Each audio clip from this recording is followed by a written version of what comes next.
Olá! O Política em Foco de hoje recebe a candidata à Prefeitura de Belo Horizonte, Duda Salabert, do PDT. Bem-vinda, Duda! Para começar, eu queria te perguntar o que você acha que é o maior desafio que BH enfrenta atualmente? Na verdade, tem que ser no plural quais desafios. E antes, agradecer pelo convite, parabenizar pelo trabalho. Um prazer estar aqui conversando com você e com a audiência que acompanha não só o nosso trabalho, mas também o trabalho que vocês fazem. Eu acho que não vai discutir desafios. Primeiro, um grande desafio que as últimas gestões não enfrentaram é que Belo Horizonte tem uma das maiores desigualdades sociais do país. Nós temos regiões de BH cuja qualidade de vida se assemelha à Noruega, mas temos regiões cuja qualidade de vida se assemelha dos piores países mais pobres do mundo. Para você ter ideia, hoje 12% da população de Belo Horizonte está no grau de insegurança alimentar grave, que significa criança passando fome. Há um estudo da UFMG que mostra, por exemplo, que no aglomerado da Serra, hoje, cerca de 30% das famílias no grau de insegurança alimentar severa. Ou seja, eu sempre cito essa frase de um dramaturgo alemão que eu gosto muito, que é o Bertolt Brecht, que diz primeiro o estômago, depois a moral. O tempo da fome não é o tempo da ideologia. Então, primeiro, nós temos que superar essas desigualdades socioeconômicas em Belo Horizonte e fazer uma política, de fato, de combate à fome. Mas, além disso, há outros problemas históricos, estruturais, antigos, atávicos, que as últimas gestões não enfrentaram e pioraram. O trânsito de Belo Horizonte, a questão da saúde, a questão da educação, que tem piorado também. Então, há grandes desafios a se enfrentar em Belo Horizonte, numa capital que é a quarta mais rica do país. Então, dinheiro tem. O que falta é coragem para enfrentar esses problemas. Você falou sobre mobilidade urbana, né? Já comentou sobre o trânsito. Na mobilidade urbana, o que você acha assim, que pode ser feito para melhorar o trânsito, para melhorar o tráfego na cidade? Então, tem que entender que o problema ele é estrutural e há também problemas pontuais. E a atual gestão e as últimas não enfrentaram nenhum dos dois. Por isso nós estamos hoje num cenário extremamente complexo e que a mobilidade urbana em Belo Horizonte está colapsando. Os próprios dados já mostram. BH, infelizmente, tem o segundo pior trânsito do Brasil. Um dos 50 piores trânsitos do mundo. Nós não podemos naturalizar o fato de estarmos entre os 50 piores trânsitos do mundo. Isso se deve a diversos fatores, mas o principal deles é o contrato que há com as empresas de ônibus. Qualquer lugar do mundo que tem um trânsito de qualidade valoriza o transporte público. Então, nós temos que valorizar o transporte público, oferecer para a população um transporte público de qualidade, barato e acessível a todos, que é o que nós não temos hoje. Temos uma das passagens mais caras do país, o serviço de péssima qualidade e, além disso, um trânsito caótico, por causa do contrato que foi feito em 2008 na gestão Pimentel e que prioriza única e exclusivamente as empresas de ônibus, que acho que o primeiro passo, antes de discutir qualquer questão de faixa livre ou de tarifa zero, antes de discutir qualquer coisa, a primeira coisa é o contrato. Então, o próximo prefeito que foi eleito ou prefeita tem o desafio de construir um novo contrato. E se formos nós a prefeita eleita, o primeiro passo é conversar com a população para entender quais são os maiores problemas e quais são as prioridades. A prioridade é baixar a passagem? A prioridade é aumentar o número de ônibus circulando? A prioridade é ônibus elétrico? A prioridade é qual? Entendendo essas prioridades, nós vamos colocar isso no contrato e fazer um contrato que, diferentemente do atual, não vai pensar exclusivamente nas empresas de ônibus, mas que pense na população, na mobilidade como um todo. Porque qualquer coisa que se disser contra proposta não faz sentido se antes não resolver a questão mais importante, que é o contrato que tem hoje, que foi feito em 2008, como eu disse, e que na época já foi criticado e hoje nós vimos que foi um dos maiores erros que Belo Horizonte teve, foi esse contrato com a empresa de ônibus. Outra questão que aqui em BH também é um tópico sensível é a saúde, né? Caso você for eleita, o que você pretende fazer? Quais são as propostas da sua gestão nesse quesito? Pensa, primeiro tem que ter o diagnóstico. Igual no trânsito eu mostrei, nós temos um segundo pior trânsito do Brasil. Hoje, para a saúde, olha que vergonha. Nós temos hoje cerca de 30 mil pessoas na fila para cirurgias eletivas. E aí o problema é que nas últimas gestões houve um desmonte, né, no que se refere à valorização do funcionalismo público na capital.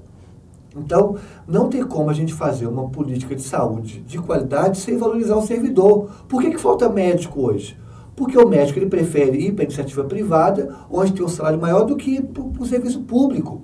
Então, o primeiro passo é valorizar os servidores, valorizar a carreira dos servidores, fazer um novo plano, valorizando de fato, né, o servidor, para que se torne atrativo o médico vir para trabalhar também no serviço público. E, para além disso, se temos 30 mil pessoas na fila para a cirurgia eletiva, nós temos que fazer corujões, parcerias com hospitais privados, enfim, nós não podemos achar que é normal morar na quarta cidade mais rica do Brasil e ter 30 mil pessoas na fila para a cirurgia eletiva. Né? Caso for eleita, como você pretende estimular o desenvolvimento econômico da cidade, geração de emprego, que a gente sabe que também é muito importante para os belo-horizontinos, né? É o que eu disse, se nós vivemos numa capital com uma desigualdade socioeconômica absurda e que nós temos 12% das famílias em situação de segurança alimentar grave. Hoje, para você ter ideia, em Belo Horizonte, 1/5 da população, ou seja, 21% dos belo-horizontinos sobrevivem com até meio salário mínimo por mês. Ou seja, 1/5 das pessoas que moram em BH sobrevivem com até R$800 por mês. Então nós temos que mudar essa situação a partir de um novo modelo econômico para a cidade. Nós moramos na capital dos bares e restaurantes. E é o que a prefeitura tem feito para valorizar a cultura, a economia criativa, para valorizar os bares e restaurantes? Absolutamente nada. Para se ter ideia, em janeiro do ano passado, 60% dos bares e restaurantes fecharam no prejuízo em BH.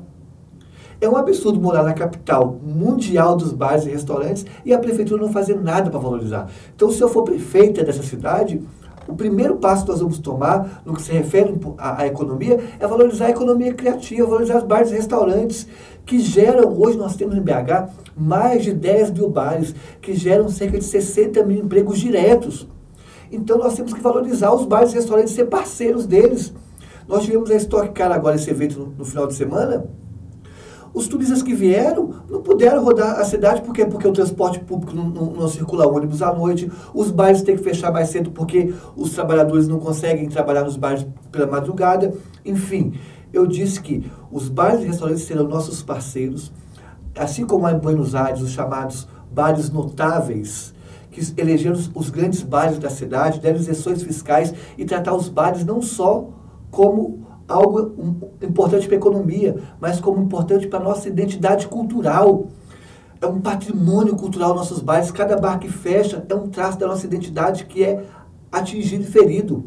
Eu dou sempre o mesmo exemplo. Eu estive ano passado na Bélgica, em Bruxelas, para participar da ONU, onde eu fui convidada para discursar sobre educação. Passeando pelas ruas de Bruxelas, eu via várias galerias vendendo chocolate belga e filas de estrangeiros para comprar chocolate belga. Se eu for prefeita dessa cidade, nós vamos ter fila aqui de estrangeiros para experimentar o melhor pastel do mundo que nós temos, que é o pastel da Galeria do Ouvidor. Nós vamos ter filas de estrangeiros para comer a nossa empada de jiló. No Bar do Cacá tem o melhor jiló do mundo. O que a prefeitura tem, o espaguete do bolão, o que a prefeitura tem que fazer é incentivar esses bares, o turismo gastronômico, internacionalizar a economia criativa de BH. É isso que nós pretendemos como um novo modelo econômico para a capital. Em relação à segurança, caso você for eleita, quais medidas podem ser implementadas para reduzir a criminalidade e aumentar a segurança da população, né? Para que as pessoas realmente se sintam mais confortáveis para estar em determinados lugares à noite, etc. Veja só, olha o diagnóstico que nós estamos. A quarta cidade mais rica do país tem o segundo pior trânsito do país, tem 12% das famílias com criança passando fome, tem 30 mil pessoas na fila para cirurgias eletivas e entrou no ranking agora das 50 cidades mais perigosas do planeta. Então, primeiro, há que se entender que segurança pública é responsabilidade do governo do estado, ou seja, do governador. Mas a prefeitura pode ajudar. De que forma? Primeiro, na prevenção. E na prevenção, nós temos que fazer um mapa das regiões que têm maior vulnerabilidade socioeconômica da capital. E nesses territórios, criar poliesportivos públicos. Quantos poliesportivos públicos tem em BH? Nenhum. Então nós vamos pegar as regiões periféricas com maior vulnerabilidade econômica, colocar ali poliesportivo para formar atleta, com piscinas olímpicas, com quadras, com pontos de cultura para a comunidade ter acesso à cultura, acesso ao esporte, acesso a uma infraestrutura que foi historicamente negada a eles. E aí nós estamos atuando na prevenção, porque em vez de ir para o crime, nós estamos formando atleta nas nossas periferias. E além disso, óbvio, temos que valorizar a Guarda Municipal de Belo Horizonte. Não podemos deixar a Guarda Municipal exclusivamente para ficar multando pessoas no trânsito. Tem que equipar melhor a Guarda Municipal e valorizar os nossos guardas municipais, que infelizmente estão jogados às traças nas últimas gestões, que abandonaram também uma valorização da Guarda Municipal. Mas eu particularmente não gosto do termo segurança pública, porque é um termo vazio. Eu gosto do termo segurança de direitos. Então, se eu for prefeita da cidade, eu vou assegurar o direito à moradia, o direito à educação, o direito à saúde, o direito à escola em tempo integral, porque o direito à creche, porque toda vez que um direito é violado, a violência aparece. A violação de direitos é, na verdade, um solo fértil para aparecer a violência. Então, não basta ficar enxugando gelo só como é feito em alguns locais em relação à segurança pública. Nós temos que trabalhar na prevenção, na segurança do direito, na raiz de onde surge a violência e, lógico, também, no ponto de vista mais imediatista, valorizando a Guarda Municipal para que ela, em diálogo com a Polícia Civil, Polícia Militar, consiga fazer um patrulhamento melhor da capital para que nós saiamos desse ranking vergonhoso de estar entre as 50 cidades mais perigosas do planeta. Candidata, outro fator que tem pesado, principalmente nos últimos anos aqui em Belo Horizonte, não só aqui, né, no Brasil todo, são as questões das mudanças climáticas. O que a senhora pretende fazer para reduzir os danos, né? Acho que o primeiro ponto é a gente não eleger em Belo Horizonte uma prefeita ou um prefeito negacionista. Nós sofremos muito na última gestão nacional por ter um presidente que era um negacionista climático, e por isso não adotou nenhuma política pública voltada na esfera estruturante para o país para enfrentamento da crise climática. Esse é o primeiro ponto. Então, o diálogo com a ciência climática, com os cientistas, diálogo com a universidade para trazer os cientistas para a prefeitura a fim de ajudar a construção de uma política climática para o município é fundamental. Agora, eu disse que se caso eu for eleito, eu vou criar o cargo de autoridade climática. Esse cargo é importante porque a política climática ela tem que ser dialogada com várias secretarias. Várias secretarias têm que estar em diálogo para a construção de uma política climática eficaz para o município. Então, vai discutir mobilidade urbana, vai discutir moradia, vai discutir meio ambiente. Então, essa autoridade climática vai estar em diálogo com essas secretarias. Para além disso, nós temos que atualizar a política climática de BH. A política que nós temos hoje, ela é de 2011, com parâmetros que já não servem para o contexto de crise climática que nós estamos vivendo agora, de ebulição global que nós estamos vivendo agora.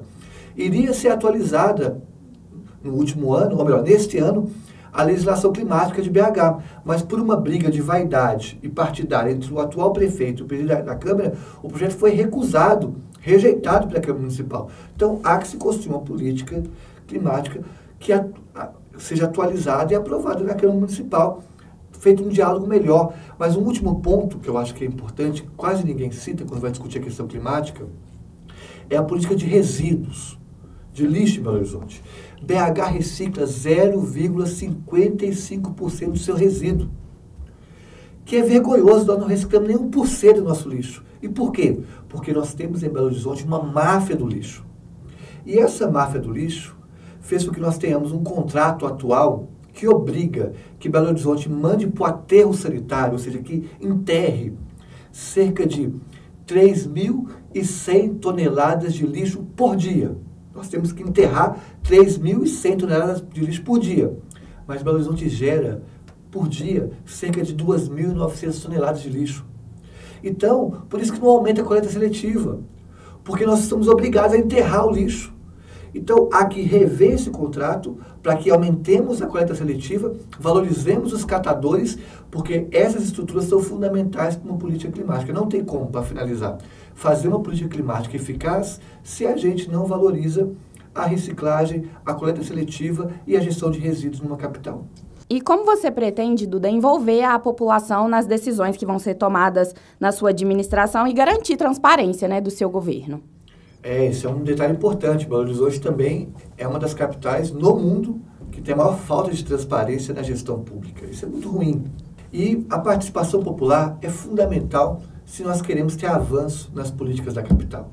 A gente passa em frente à prefeitura, agora, se passar lá agora, está fechada a Afonso Pena 1212. O portão da prefeitura é fechado. A população não tem acesso ao prédio da prefeitura. Isso é muito simbólico, porque se não tem acesso ao prédio, não vai ter acesso ao prefeito, aos secretários e às pessoas que pensam na política pública da capital.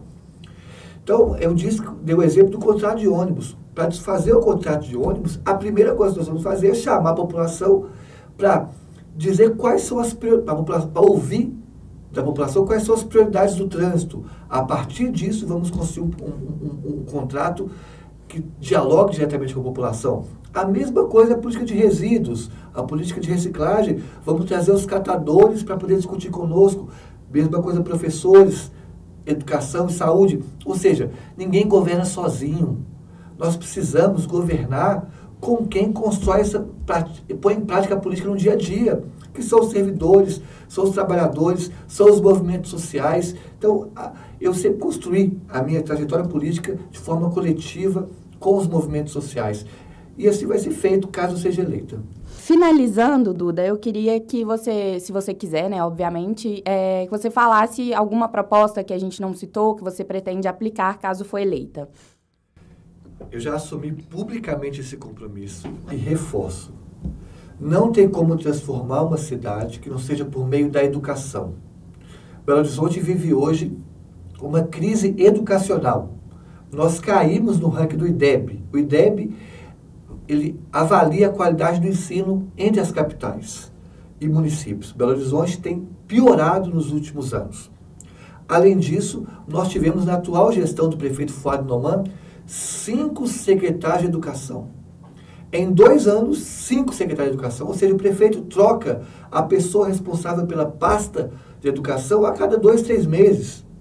Isso é uma vergonha. Por isso que a gente está colapsando a educação. Por isso eu disse que, caso eleita, no primeiro dia do mandato, nós vamos protocolar um projeto de lei para que Belo Horizonte pague o maior salário para professores entre as capitais. Porque não tem como transformar a educação que não seja valorizando os professores. Há estudos que mostram que, se continuarmos como estamos hoje, em 2050, nós vamos ter déficit de educação no mercado. Ou seja, ninguém mais quer ser professor, porque é uma profissão desvalorizada, desprestigiada e, nos últimos anos, perseguida. Então, nós temos que fazer de BH a capital educadora do país, com educação em tempo integral, com creche em tempo integral, com alimentação saudável nas escolas, mas, sobretudo, valorizando a pessoa que fica mais tempo com os nossos filhos, que são os professores. Que aí o Belo Horizontino pode ter orgulho de dizer: eu moro na cidade que paga o maior salário para professores entre as capitais. Eu moro na cidade que tem a melhor educação pública do Brasil. Isso é possível. No Ceará, uma cidade, no interior do Ceará, em Sobral, uma cidade pequena e pobre, que não tem a riqueza de Belo Horizonte, se tornou em poucos anos a melhor educação pública do país. Por quê? Por uma gestão e escolha política. Só que, para finalizar, Belo Horizonte tem escolhido passar o seu recurso para a máfia do lixo, a máfia do transporte público, a máfia da Lagoa da Pampulha, que lucra com a Lagoa Suja, e não usar esse dinheiro de forma eficaz, onde muda a sociedade, que é educação, meio ambiente, mobilidade urbana. Só para terminar, Belo Horizonte, por exemplo, tem o segundo pior trânsito do Brasil, mas tem cortado dinheiro em políticas para mobilidade urbana. Belo Horizonte tem a segunda maior população em situação de rua do Brasil, mas tem cortado dinheiro também em política de moradia. Ou seja, o dinheiro não está indo para onde tem que ir. O dinheiro está indo para máfia do transporte público, para bolsa de empresários do transporte público e outras máfias que há em Belo Horizonte que nós pretendemos enfrentar. Para finalizar, Duda, eu queria que você falasse por que você quer ser a prefeita de Belo Horizonte, né? Por que você acha que você é a melhor opção dentre os outros candidatos? Eu serei prefeita de Belo Horizonte pela trajetória que nós temos nessa cidade. Dei aula por 20 anos nas melhores escolas de BH, de Minas e do Brasil. Além disso, construímos nessa trajetória política um debate importante sobre questões socioambientais da cidade, valorizando o nosso patrimônio, um dos nossos maiores patrimônios, que é a Serra do Curral, enfrentando a máfia das mineradoras que queria destruir a Serra do Curral.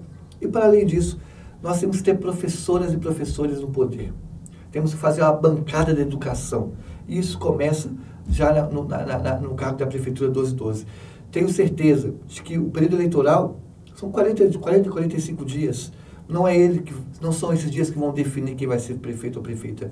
O que vai ser definido é a trajetória de cada um. E Belo Horizonte conhece minha trajetória. Hoje saiu uma pesquisa que me coloca novamente em segundo lugar em empate técnico. Estaremos no segundo turno e venceremos a eleição, porque quem vai vencer não sou eu. Quem vai vencer vai ser a capital, porque nós vamos construir junto essa vitória. Duda, muito obrigada pela participação, pela presença aqui com a gente. Eu que agradeço, parabéns pelo trabalho. É importante esse espaço aqui para a gente dar mais visibilidade à proposta de cada um.